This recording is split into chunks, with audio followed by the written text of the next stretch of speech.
Hey guys, what's up? Welcome to another color grading tutorial. My name is Evan Schneider and it's so great to have you guys here. First of all, thank you so much to all of you guys, you new subscribers.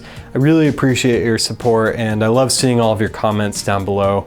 It really helps me be encouraged and inspired to make more videos. So if you're not yet a subscriber, we'd love to have you as part of this community.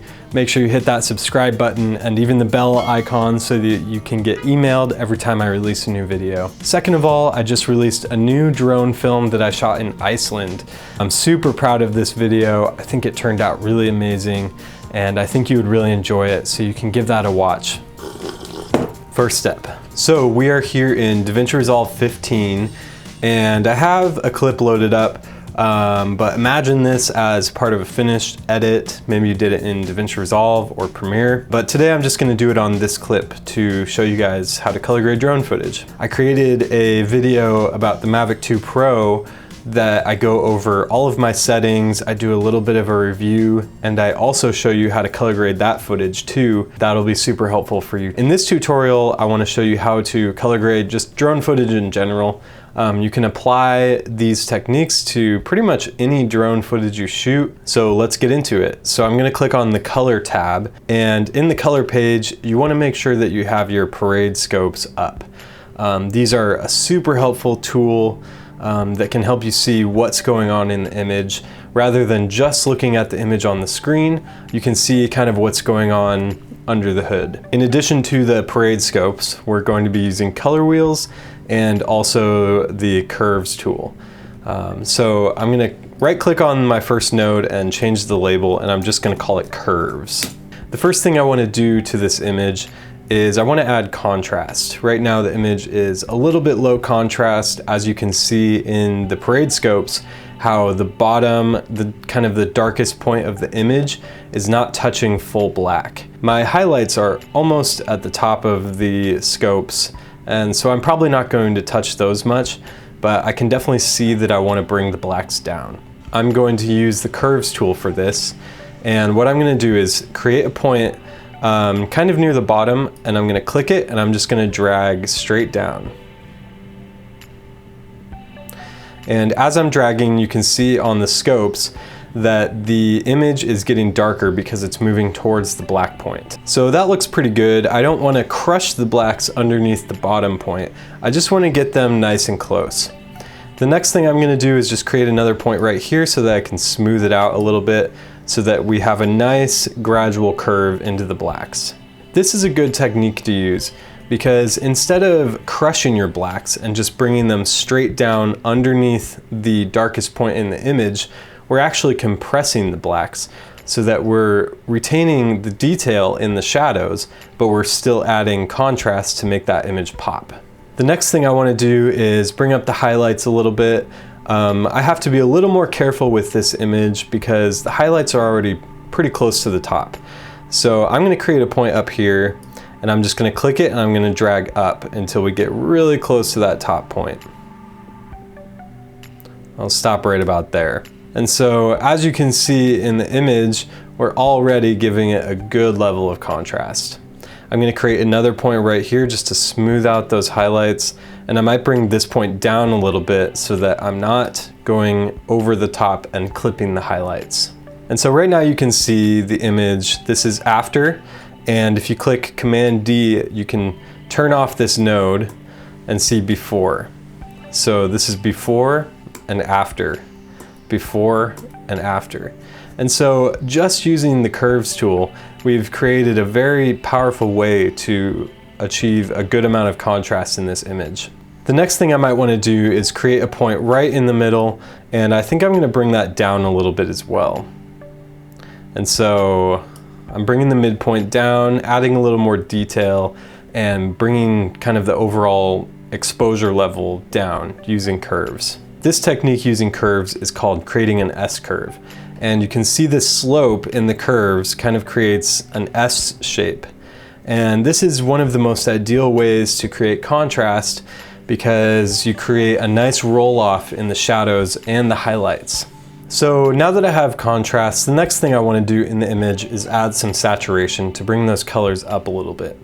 So I'm gonna right click on the curves node, and I'm gonna add a node and add a serial node. This creates another node, and nodes are kind of like layers.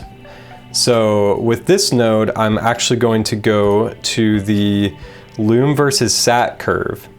And this curve graphs saturation from the darkest points in the image to the brightest points in the image. And I really like to use this curve because instead of using the saturation slider right here, I'm only deciding to saturate specific parts of the image. Oftentimes, if your shadows and highlights in the image are too saturated, it can start looking a little unnatural. So I'm just going to create a point right in the middle of this Lume versus Sat curve, and I'm just going to bring it up ever so slightly. That looks pretty good to me. So you can see before and after, before and after. You can really see the color coming in the grass in the middle of the image and a little bit in the sky. I'm going to right click on this node and change the label to saturation. So the image is looking a lot better. The next thing I want to do is kind of balance the colors in the entire image. So to do that, I'm going to create another node by hitting Option S for serial node, and I'm going to change the label to primaries. In this node, I'm going to be using the color wheels to kind of balance the image out. So right now, I kind of want the image to look a little bit warmer and a little bit more green.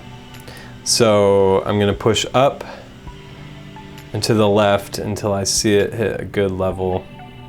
And that looks pretty good to me. And so if I hit Command D, it'll turn that node off. So you can see before and after, before and after. So I've introduced a subtle bit of warmth. The next thing I want to do is I want these mountains, the white snow, to be kind of pure white, maybe a little bit more on the blue side.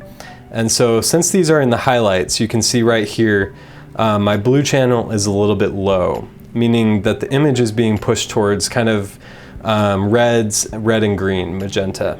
So what I can do is go to my gain and I can bring it down and to the right, kind of towards blue. And so as you can see, as I drag that, my blue channel is coming up and the red and the green are kind of going down.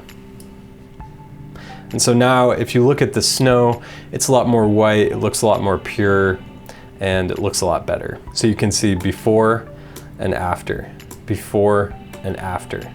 So the next thing I want to do in this image is create a kind of look. And so one thing I really like about this particular shot is that the blue in the sky and the brown grass creates a really good color contrast. So I kind of want to accentuate that a little bit more. So I'm going to create a new node, a serial node, and I'm going to change the label to look.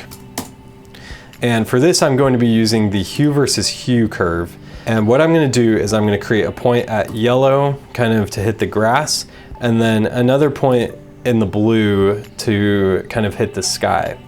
And what this curve does is it takes any color that you choose on it and you can adjust the hue for that specific color. I am thinking that this grass looks a little bit kind of a weird green, and I want to push it more towards kind of a burnt red. And so I'm going to take this yellow and I'm just going to push it up very slightly. You can see that that kind of evens out the grass, makes it look a lot more rich and a lot more uniform. The next thing I want to do is the sky looks a little bit on the purple side of blue, and I kind of prefer a more teal blue. And so I'm going to take that sky color on this blue slider and I'm just going to push it up so that it turns towards teal. And just with those two adjustments, you can see that it creates a much stronger color contrast. And so I'm going to hit Command D to show you the difference of this node. So before and after, before, after. You can see that that color contrast really pops and it makes the whole image come to life. The next thing I'm noticing in this image is that the shadows are looking a little bit warm to me. So I'm going to click back on my primaries node and I'm going to go to lift and I'm just going to drag those straight down so that I'm kind of adding in, taking them down to a bluish green level. That looks a little better to me. And you can see here on the bottom of my parade scopes that the red, green, and the blue channels are almost matching up. I can adjust those a little bit more so that they're almost perfectly matching up. And that basically means that those are a version of gray or black. They're almost black. But it's good here because they're not being crushed, so I know that all of the detail in the image is still being retained. The last thing you can do to drone footage that makes it look pretty fancy is I'm going to create another serial node hitting Option S, and I'm going to create a vignette on this image. So to create a vignette, you want to click on the Window tab, create a circular window, and I'm just going to expand it to the edges of my frame. And then I'm going to increase the softness, maybe increase the size a little bit more, adjust that a little bit, and then I'm going to invert this node, and then I'm just going to bring the offset down a little bit. And maybe the gamma down a little bit as well. So you can see, I'll click off of there, before, after. I'm gonna go back to my look, and I think the grass is looking a little too saturated. So I'm gonna go to my hue versus sat curve, and I'm gonna click on the yellow, and I'm just gonna bring the saturation of that down a little bit. So that's looking a little bit better. You can see we've done a lot to this image in not too many steps. This is before, and this is after. Before and after. We've increased the color contrast. We've created a really consistent look. We've changed the color of the grass and the sky to complement each other really well, and we've added a good amount of contrast and saturation to this image. The only other thing I noticed is that when I created the vignette, it brought down my shadows and crushed them a little bit. So I'm gonna go back to my primaries node, and I'm just gonna bring it up a little bit so that my blacks aren't being crushed at all. By the way, one helpful tool that you can use to save you time is you can create a LUT out of all of these different steps. What you can actually do is right click on the thumbnail and you can generate a 3D LUT. And I'll title this Iceland Drone. Save. Now I can pull up this LUT, I can load it into Resolve, or I can even load it into Premiere Pro to get this exact same look on any video. One thing I've actually done is I've created my own LUTs from different looks that I've created. So if you're interested in those, you can check them out. I left a link below. If you shot your footage in some sort of log format, say like DJI's D-Log, your S-curve is going to look a little more drastic than this because you're taking that log image and you're converting it to a linear profile.